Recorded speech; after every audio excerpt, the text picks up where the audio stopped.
1절 말씀입니다. 그날 밤에 왕이 잠이 오지 아니하므로, 그날 밤에 왕이 잠이 오지 아니하므로. 본문에 나오는 이 아하수에로 왕뿐만 아니라 제가 요 며칠간 잠을 이루지 못했습니다. 잠이 오지 아니하더라고요. 왜일까요?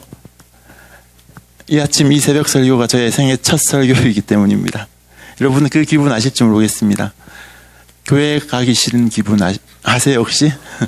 실로 오래간만에 느껴보는 기분이었습니다. 교회 오기 싫은 기분.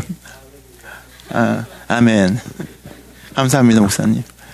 사실은 제가 지금 이 설교를 한 타이밍이 아니거든요. 왜냐하면 그 계약할 때 원래 11월은 이제 인턴으로 그냥 배우는 걸로 조용히 배우다가 12월부터 사역하는 걸로 이렇게 약속을 하셨는데, 구두 계약을 하는 바람에 제가 그때 쓰고 도장을 딱 찍었어야 되는데 구두 계약을 믿고 제가 계약한 게 제가 잘못입니다. 그래서 아버지, 그래서 계약 기간도 그런데 온정에 한번 제가 부탁드려봤지만 역시나 아포스는 일 중심이더군요. 그래가지고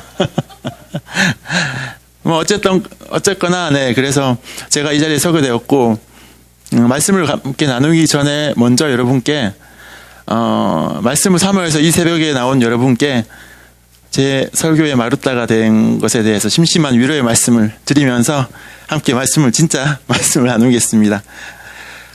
에스더 말씀은 하나의 큰 이야기로 되어 있습니다. 그렇죠? 그래서 1장부터 마지막 장까지 하나의 줄거리로 쭉 가고 있는데, 진짜 어떤 이 에스더서를 읽고 나면 한 편의 영화를 본 것 같은, 스펙타클한 영화를 본 것 같은 그런 느낌이 듭니다. 이번에 제가 이 에스더서를 다시 묵상하면서 와, 진짜 이건 진짜 영화로 나오면 대박 나겠다, 이런 생각이 들었어요. 그래서 이 6장의 말씀을 함께 보기 전에 어제 목사님께서 말씀하셨던 5장부터 해서 이어서 좀 그 줄거리를 이어가도록 하겠습니다. 5장의 말씀, 어떤 말씀부터 있었습니까? 에스더가 목숨을 걸고 왕 앞에 나갔죠. 죽으면 죽으리라 하면서 나갔죠. 그래서 왕이 그 호를 내밀었을 때 그 호를 잡았습니다. 그렇죠. 그래서 살았고, 왕이 이 소원이 무엇이냐 이렇게 물었었습니다. 목사님 말씀하시기를 3일을 금식하고 먹지 않고 수척한 모습으로 나갔을 텐데, 정말 그 몰골이 말이 아니었을 텐데 그 왕이 어여삐 여겨서 그 호를 내밀었다고 하셨습니다. 그렇죠? 뭐 아닐 수도 있습니다. 왜냐하면 3일을 굶어서 몰골이 말이 아닌 사람이 있을 수도 있고, 3일을 굶어서 몰골이 나아지는 사람이 있을 수도 있으니까 그건 모르겠지만, 하여튼 네, 왕이 은혜를 베풀어서 이 호를 내밀었고, 네 소원이 무엇이냐 물었을 때 에스더가 2번이나 나중에 얘기할게요. 나중에 제가 베푼 연회에 오시면 말씀해 드리겠습니다. 이렇게 해서 2번이나 그렇게 왕의 애간장을 달구었습니다. 그렇죠? 그러면서 연회를 베풀었고 하만과 같이 오시라고. 그래서 하만과 왕이 그 연회에 왔습니다. 그 연회에 와가지고 또 물었죠. 왕이 에스더에게 그럼 이제 말해라. 네 소원이 무엇이냐. 근데 한번 또 애간장을 달굽니다. 내일 또 연회를 베풀 테니까 내일 또 오세요. 그러면 그때 말씀해 드릴게요.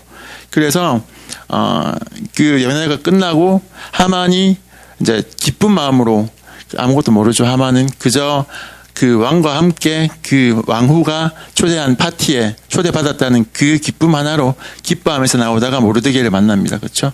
모르드게가,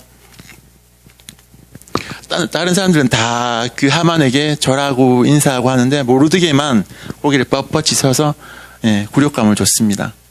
넌 내게 모욕감을 줬어, 이런 갑자기 그게 생각이 났었는데, 그래서 하만이 이 모르드게에게 굴욕감을 느끼고 나서 집에 와가지고 자기 친구들과 아내에게 이걸 어떻게 하면 좋냐 물었을 때 친구들이 뭐라고 합니까?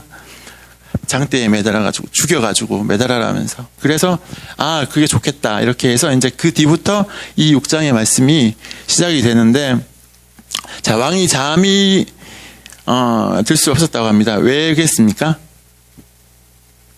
그것은 바로 에스더가 애간장을 태웠기 때문이 아니겠습니까? 2번이나 물었는데 네 소원이 무엇이냐, 나라의 절반이라도 떼주겠다 이렇게 얘기했는데 살살 달개면서 애간장을 달구면서 내일 얘기해 줄게요, 다음에 얘기해 줄게요 그러면서 도대체 에스더가 도대체 소원이 무엇이길래 내게 뭘 뜯어내려고 이렇게 나의 애간장을 녹이나 이렇게 아마 궁금했을 것입니다.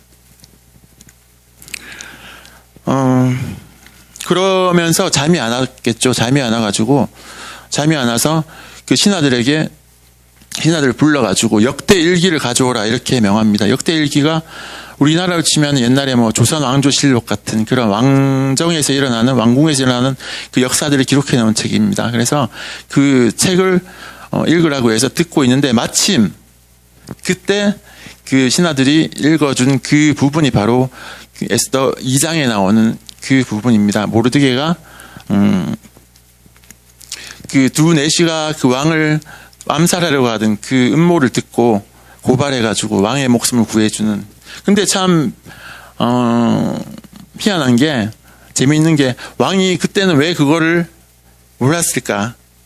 그때까지 까먹고 있었을까? 자기 목숨을 구해줬는데 모르드게가 그 시점까지 아예 생각을 안 하고 있었던 겁니다. 그러다가 그 내시가, 그 신하가 읽어주는 그 실록을 들으면서 이때 그랬었지.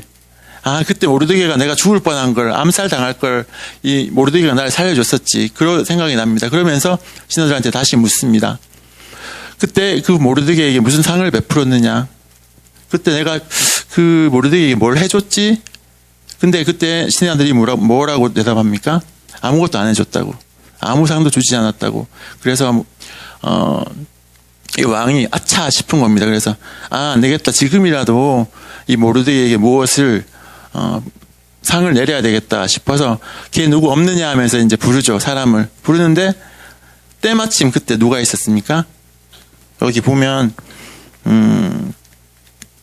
4절 5절에 보면 하만이 그 바깥들에서 기다리고 있었습니다. 왜 있었겠습니까?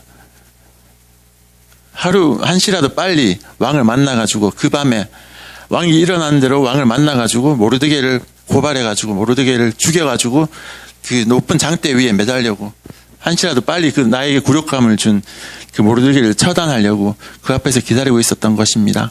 그런데 그때 공교롭게도 왕이 걔 누구 없느냐 이렇게 불렀습니다. 그래서 하만은 그때 아무것도 몰랐겠죠. 모르고 얼씨구 좋다고 왕이 벌써 일어났구나 하면서 이때다, 이제 모르드게를 이제 죽일 때가 왔구나 하면서 기쁘게 들어갔을 것입니다. 그래서 하만이 들어오니까 왕이 묻습니다. 왕이 존귀하게 하기를 하는 자에게 어떻게 하면 좋겠느냐 이렇게 물으니까 왕은 하만은 왕이 이렇게 존귀하게 여길 사람이 나밖에 또 누가 있어, 이렇게 교만하게 생각을 하면서 자기 안에 있던 그 모든 교만함과 그 음흉한 그 교만함들을 내뱉게 됩니다. 그래서 이렇게 왕과 같이 높아지고 싶은 그 마음들을 이렇게 왕한테 얘기하면서 이렇게 해 주십시오. 그게 뭐냐 하면은 왕의 옷을 입히고 왕의 말을 태워서 그렇게 성을 돌아다니면서 왕같이 행차를 시켜라는 것입니다. 왜냐하면 자기가 그 자리에 있게 될 줄 알았기 때문에, 자기가 왕같이 높아지고 싶었기 때문에 그렇게 했습니다. 그런데 왕이 좋다, 그렇게 하자, 그렇게 하면서 하만에게 뭐라고 얘기합니까? 모르드게를 불러와라. 그래서 모르드게에게 이렇게 네가 한 대로 하나도 빠짐없이 다 행해라 이렇게 명령을 합니다. 이때 하만의 마음이 어땠을까요? 멘붕이 왔겠죠. 자기가 죽여서 저 높은 장대 위에 매달려고 했던 그 모르드게를 왕이 가장 존귀하게 여기게 해주겠다고 하는 겁니다. 그래서 완전 멘붕이 왔지만 어떻게 합니까? 왕의 명령이니까 따라야죠. 그래서 모르드게를 자기가 왕에게 얘기한 그대로 왕의 옷을 입히고 왕의 말을 태우고 해서 자기가 친히 모시고 다니게 됩니다. 몇 배나 더한 굴욕감을 얻었겠죠. 그리고 나서 수치감과 굴욕감과 그리고 이제 나는 어떻게 되나 하는 두려움들, 그런 두려움들에 아마 휩싸였을 겁니다. 그러면서 보면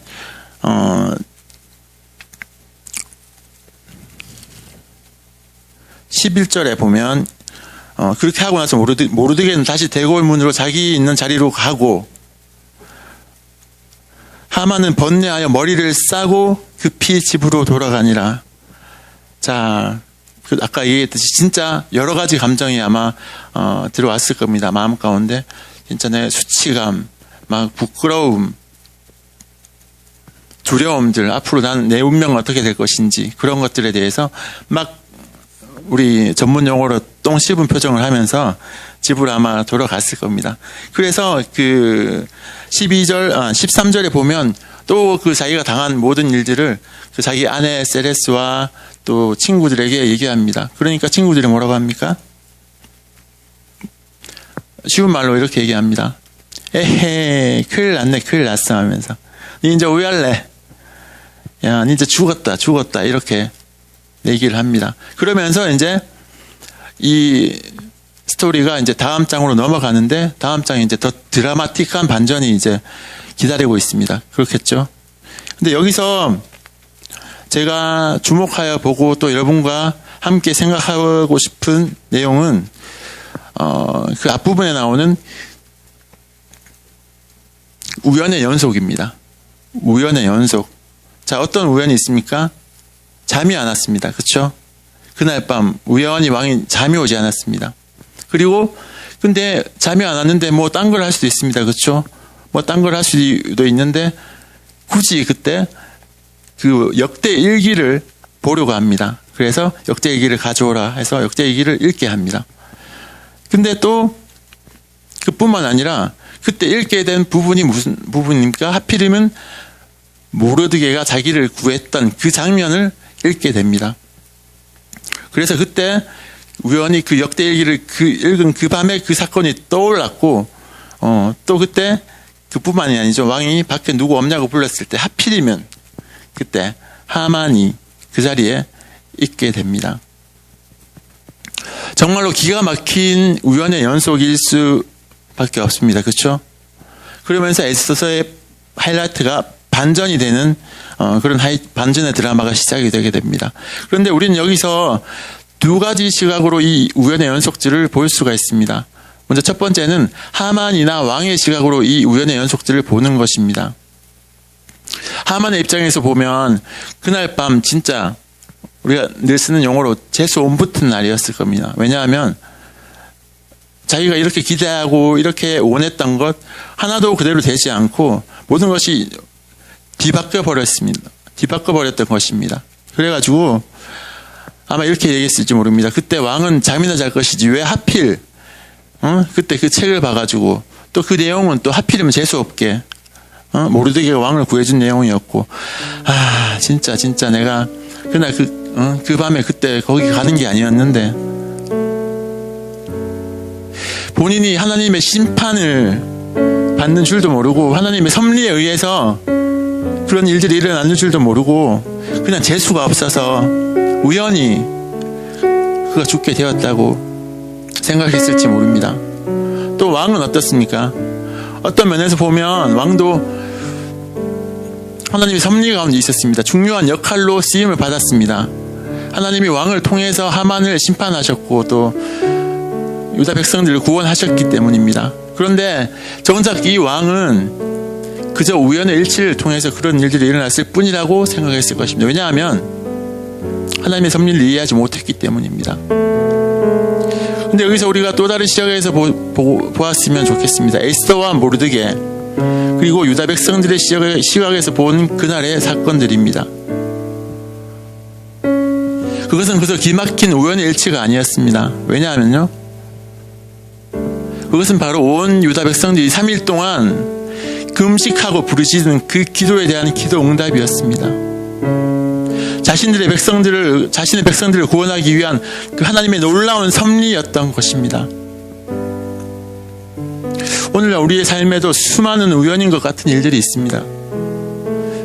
똑같은 일이 우리에게 일어나도 어떤 사람에게는 그것이 그저 우연일치일 또는 재수 없는 일, 재수 있는 일 이렇게 생각할 수 있습니다. 하지만 또 다른 누구에게는 그 일이 똑같은 일이 바로 기도 응답이고 바로 내 삶을 향한 하나님의 섭리일 수가 있는 것입니다.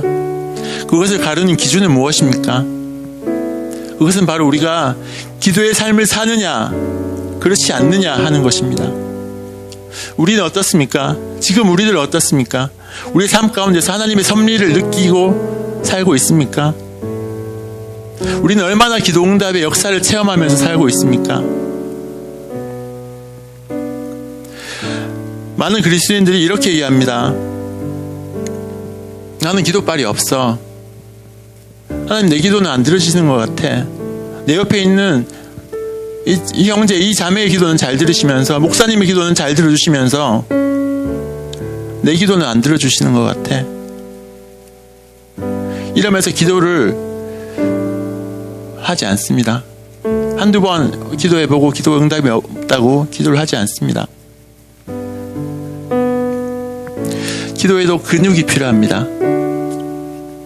매일매일 꾸준히 기도하면서 그 기도의 근육을 늘려가야 합니다.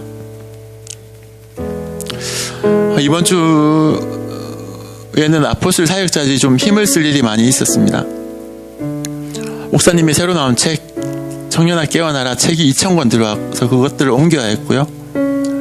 또 추수감사절 때 나눈 사과하고 감박스도 옮겨야 했습니다. 다들 모어서 낑낑대고 있는데 여전도사님께서 아포스톨에 박스를 번쩍 드시는 겁니다. 사과 박스를 번쩍 들고 책 박스를 번쩍 들고 그리고 막 우리는 막 낑낑대서 두 명이서 낑낑대고 하고 있는데 사과 박스를 막 한 6개 쌓아가지고 혼자서 막 끌고 가는 겁니다. 누구라고 저는 얘기는 하지 않겠습니다. 아주 노래를 잘하시는 전도사님입니다. 근데 저는 그 이유를 알고 있었습니다. 왜냐하면 그 전도사님께서 정말 가녀린 팔목을 가지고 있지만 헬스를 하고 있었습니다. 몇 달 동안 열심히 꾸준히 헬스를 하고 있었습니다. 그래서 그 헬스의 꾸준한 운동의 결과로 근육이 아마 생겼을 것입니다. 그래서 힘을 쓸 수 있었을 것입니다. 기도도 마찬가지입니다. 기도에도 근육이 필요합니다, 여러분. 지금도 여러분이 기도하러 오셨고 열심히 기도하는 거 아닙니다. 하지만 우리는 더 기도해야 합니다. 날마다 하나님의 뜻을 더 구하며 기도하고 기도 응답의 체험을 더 늘려가야만 합니다. 재수 좋은 날을 바라고 살 것입니까? 아니면 하나님의 섭리를 구하며 살 것입니까? 그것은 바로 우리의 기도의 삶이 결정할 것입니다. 마지막으로 여러분에게 도전하기를 원합니다. 우리의 삶이 우연 탓, 재수 탓을 하면서 하나님의 심판 속으로 들어간 하만과 같은 그런 삶이 되어서는 안 되지 않겠습니까? 또 우리의 삶이 하나님의 심판의 도구로 쓰였지만 정작 자기는 그것이 하나님의 섭리인 줄도 모르고 그저 우연의 일치인 줄만 알았던 그런 의미 없는 인생을 산 왕과 같은 삶이 되어서도 안 되지 않겠습니까? 우리의 삶이 기도와 순종으로 하나님의 섭리하심과 기도 응답의 기쁨을 맛본 에스더와 모르드게와 같은 그런 삶이 되어야 되지 않겠습니까? 그런 삶이 되기를 소망합니다. 저와 여러분들의 삶이 그런 삶이 되기를 소망합니다. 나의 삶의 주인은 내가 아니라 하나님이십니다. 살아서 역사하시는 하나님 아버지께 우리의 삶을 주관하시도록 내어드립시다. 기도로 우리의 삶을 그분께 내어드립시다. 그분이 우리의 삶의 방향키를 잡고 인도하시도록.